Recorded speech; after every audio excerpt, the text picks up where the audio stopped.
수험생 여러분 안녕하십니까? 부동산학개론의 김하선입니다. 자, 이번 시간은 우리 시장론과 정책론 관련된 기본 용어에 대한 수업을 진행해 볼까 합니다. 자, 가장 먼저 주택여과란 말이 나와 있죠. 주택여과는 다른 말로 주택순환이라는 말을 쓰기도 해요. 주택순환, 주택여과. 또 영어로 바꾸면 필터링 이런 말 쓰기도 하죠. 근데 주택여과의 뜻이 뭐냐면 어떤 집이 있거든요. 특정 주택이 있으면 그 집이 소득 수준이 다른 계층의 집으로 전환되는, 바뀌어서 이용되는 현상을 뭐라 그런다? 주택여과, 이렇게 볼 수가 있는 거죠. 그런데 이런 주택여과는 크게 상향여과와 하향여과로 구분이 돼요. 제목에서 알 수 있는 것처럼 상해 반대가 하다 보니까 내용도 정반대라고 이해하시면 됩니다. 그럼 상향여과는 뭐냐면 저소득층 또는 하위계층의 사용주택을 한마디로 압축하면 저가주택 그러기도 해요. 이 저가주택이 수선 개량을 거친다. 수선 개량이 이루어진다는 건 한마디로 말하면 집을 고친다는 거예요. 그럼 집을 고치면 주택의 질적 수준이 오를 것이고, 그래서 원래 그 집에 살던 분들보다 소득 수준이 높은 계층, 고소득층의 사용주택, 이 부분도 한마디로 압축하면 고가주택이 되겠죠. 이렇게 고소득층의 사용주택으로 전환되는 현상이 상향여과가 되는데, 압축하면 저가주택이 수선 개량을 거쳐서 고가주택으로 전환되는 현상을 상향여과다라고 얘기할 수 있겠습니다. 그럼 어차피 상향의 반대가 하향이다 보니까 내용이 반대죠. 즉 고소득층의 사용주택, 다른 말로 고가주택이 오랜 시간을 거치면서 전혀 집을 고치지 않고 내버려 두었대요. 이것을 수선 개량이 이루어지지 않는다고 해요. 그럼 집을 고치지 않고 방치한다면 아무리 고급주택, 고가주택이었다 할지라도 당연히 질적인 수준이 떨어질 수밖에 없는 거고, 그 결과 보다 소득이 낮은 계층의 주택으로 바뀔 수밖에 없겠죠. 그래서 하향여과는 압축한다면 고가주택이 수선 개량을 거치지 않음으로써 저가주택으로 전환되는 현상을 말한다라고 이해하시면 되겠습니다. 자, 이제 두 번째 주거분리가 나오네요. 주거분리. 네, 주거분리는 뜻 자체가 뭐죠? 고소득층의 주거지역과 저소득층의 주거지역이 분리되는 현상을 주거분리라고 얘기합니다. 자, 우리말로 바꾸면 잘 사는 동네와 못 사는 동네가 분리되는 현상, 떨어져 위치하는 현상을 뭐라고 합니까? 주거분리다라고 볼 수가 있는 거죠. 자, 못 사는 동네가 구분이 되는 현상입니다. 그런데 우리가 한번 생각해 볼까요? 왜 잘 사는 동네와 못 사는 동네가 분리되는 현상이 나올 수밖에 없겠는가? 이유가 있습니다. 상식적으로요, 우리 주택 소비자들은, 쉽게 말하면 우리 인간들은요, 이왕이면 좋은 영향을 받고자 잘 사는 동네 근처에는 살려고 할 겁니다. 근데 반대로 안 좋은 영향은 피하고 싶으니까 못 사는 동네로부터는 멀어지려고 하지 않겠습니까? 맞죠? 다시 한번, 좋은 영향을 받고자 잘 사는 동네에는 가까이 살려고 하겠지만 안 좋은 영향은 피하고자 못 사는 동네로부터는 멀어지려고 하지 않겠는가? 상식적으로 이해가 되시죠? 이럴 때 안 좋은 영향을 피한다는 걸 부의 외부 효과를 피하려 한다고 얘기합니다. 부의 외부 효과 폐해는 피하려 한다, 이렇게 말을 하고요. 좋은 영향을 받고자 한다, 이 말은 정의 외부 효과 편익은, 자, 편익은 이익이죠. 편익은 추구하려 한다, 이렇게 말을 바꿀 수가 있습니다. 그러면 실제 교과서나 또는 기출 지문에 나오는 문장으로 한번 바꿔볼게요. 주거분리 현상은 주택 소비자가 정의 외부 효과 편익은 추구하려 하며 부의 외부 효과 폐해는 피하려 하는 동기에서 비롯된다, 나타난다 라고 말할 수 있는 겁니다. 이렇게 실제 문제에 나오는 문장으로 바꾸니까 뭔가 있어 보이고 어렵게 느껴지지 않습니까? 맞죠? 그런데 내용을 해석해 보면 별거 아니라는 겁니다. 다시 한번 부의 외부 효과 폐해는 피하려 하며 정의 외부 효과 편익은 추구하려 한다. 이 말을 우리식으로 말을 바꿔볼게요.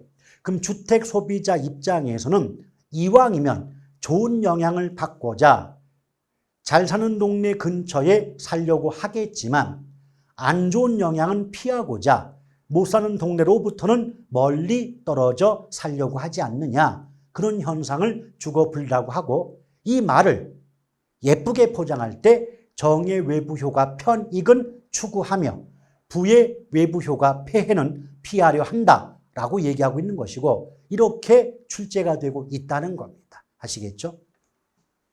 자, 세 번째, 강성 효율적 시장입니다. 원래 효율적 시장은요, 어떤 새로운 정보가 지체 없이 시장 가치에 반영되는 시장을 얘기하고 있거든요. 그래서 효율적 시장은 새로운 정보가 지체 없이 신속하고 정확하게 시장 가치에 반영되는 시장을 의미하는 표현이에요. 그런데 이 정보라고 할 때 이 정보는 그 정보의 공개 시점, 발표 시점에 따라서 과거 정보, 현재 정보, 미래 정보로 구분해 볼 수가 있다는 겁니다. 자, 정보는 과거 정보, 현재 정보, 그리고 미래 정보로 구분할 수가 있죠. 물론 이 미래 정보는 다른 말로 내부 정보라고도 합니다. 이때 무슨 정보가 과거, 현재, 미래 정보 중에 어떤 정보가 시장 가치에 반영되어 있는가를 가지고 효율적 시장은 약성, 중강성, 강성 효율적 시장으로 구분해 볼 수가 있다는 겁니다. 그래서 과거 정보가 가치에 반영된 시장을 우리는 약성 효율적 시장이라고 얘기하죠. 그에 비해서 과거 정보는 물론이고 현재 정보까지도 시장 가치에 반영된 시장을 중강성 효율적 시장이라고 얘기합니다. 그러면 과거 현재 정보는 물론이고 아직 공개되지 않은 내부 정보까지도 모든 정보가 시장 가치에 반영된 시장을 강성 효율적 시장이라고 얘기하고 있는 겁니다. 아시겠죠? 그래서 과거, 현재 정보는 물론이고 아직 발표되지 않은, 공개되지 않은 미래 정보까지도 시장 가치에 반영된 시장이 강성 효율적 시장이고 어떠한 정보로도 정상 이상의 이윤, 즉 초과 이윤을 획득할 수 없는 시장이라고 기억하시면 좋겠습니다. 자, 그 다음 네 번째가 최소 요구치네요. 최소 요구치. 최소 요구치하고 그 아래 재화의 도달 범위는 크리스탈러의 중심지 이론에 등장하는 용어들입니다. 일단 최소 요구치라고 볼 때 중심지가 기능을 유지하기 위해 필요한 최소한의 고객 수라는 말을 썼거든요. 근데 상업 입지에서 중심지가 나오면 여러분들은 하나하나의 매장, 점포라고 이해하시면 속도가 빨리 해결될 수가 있겠죠. 그래서 이때 중심지가 기능을 유지하기 위하여 필요한 이 말은 우리말로 바꾸면 어떤 매장, 점포가 계속해서 운영되기 위해 필요한 또는 유지되기 위해 필요한 최소한의 고객 수가 최소 요구치다라고 보시면 되는 겁니다. 간단한 예를 든다면요. 여기 빵집이 있어요.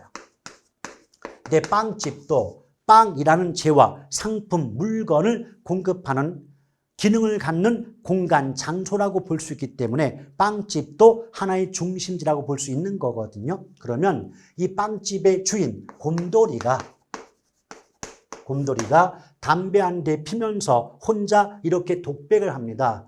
아이고, 하루에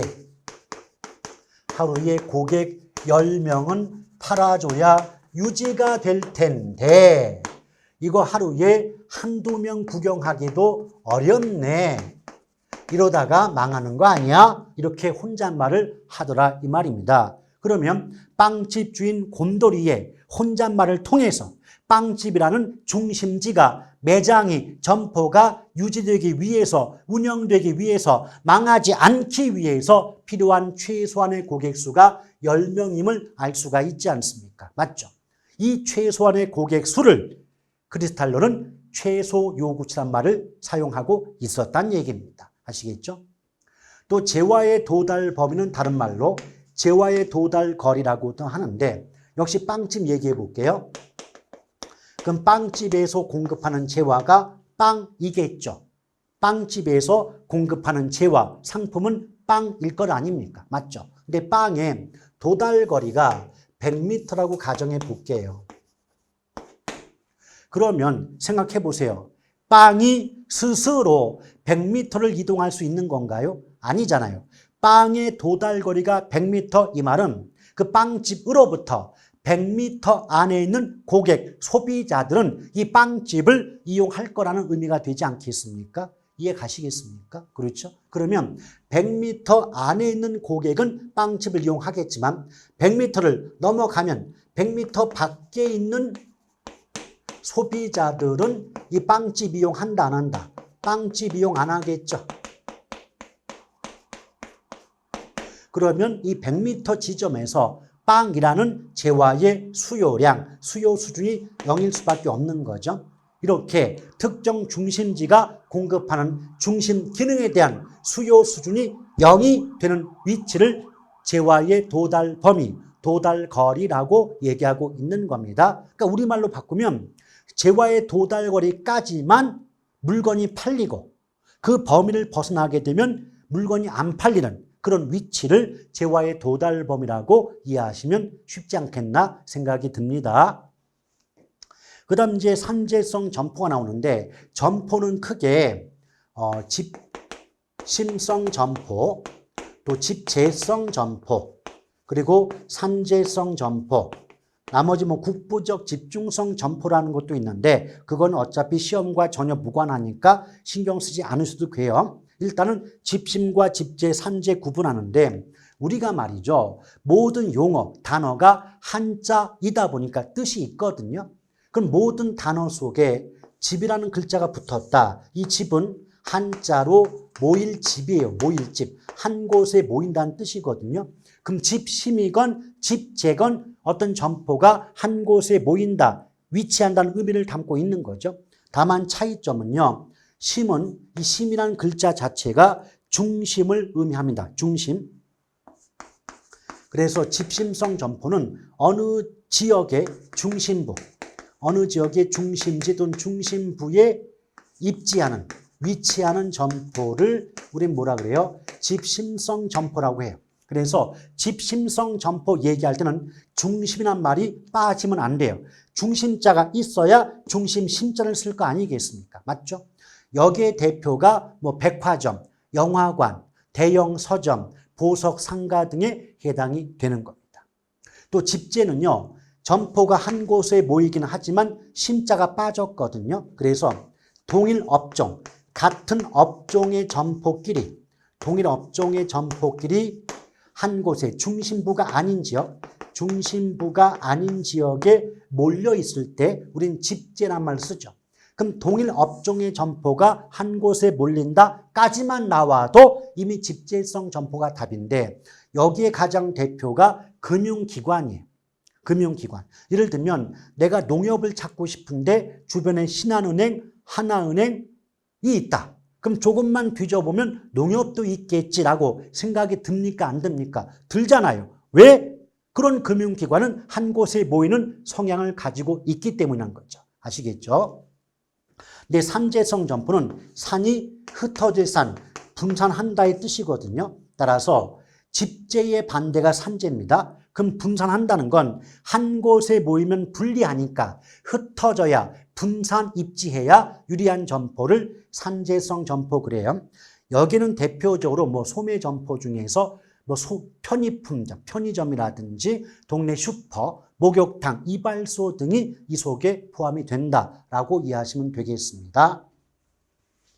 자, 그 다음에 이제 시장 실패가 나오네요. 여러분, 시장 실패는 영어로 마켓 페일러인데 그 시장 실패란 말 자체가 시장을 통하여 또는 시장에서 자원이 효율적으로 배분되지 못하는 상태를 우린 뭐라고 말합니까? 시장 실패란 말을 쓰고 있다는 거죠. 그런데 여기서 시장의 기능 중에 하나가 자원의 효율적 배분이에요. 그러니까 자원의 효율적 배분은 시장의 기능에 해당된다라고 보시면 돼요.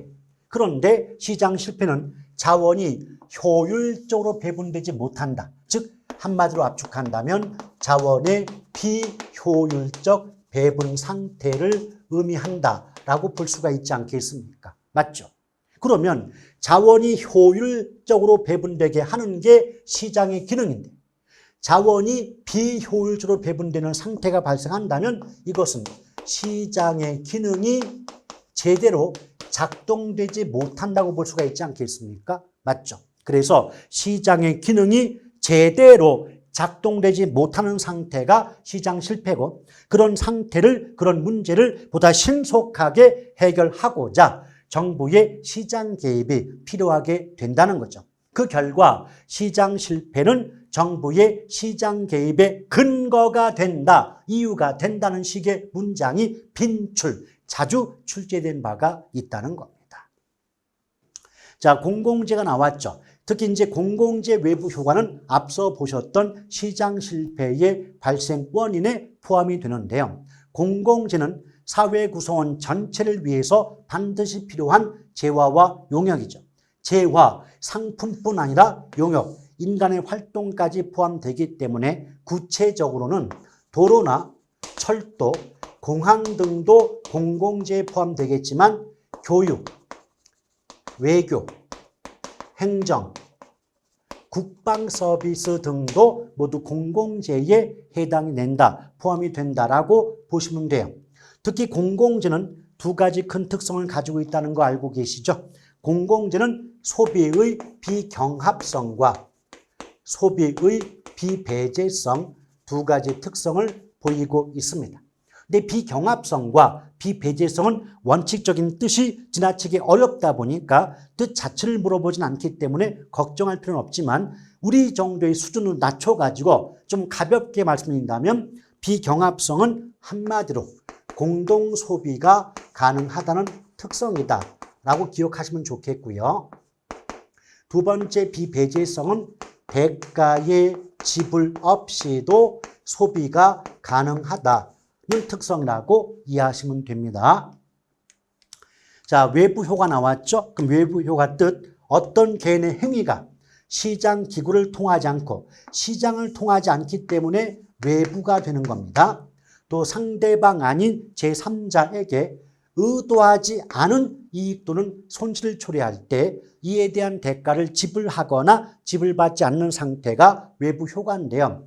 여기서 외부 효과의 뜻에서 가장 중요한 건 의도하지 않아야 외부 효과거든요. 따라서 의도적이었다면 외부 효과가 아니라는 것이고요. 또한 의도하지 않았지만 이익이 나오는 경우를 정의 외부 효과라고 하고요. 의도하지 않았지만 손실이 발생하는 경우를 부의 외부 효과라고 구분하고 있습니다.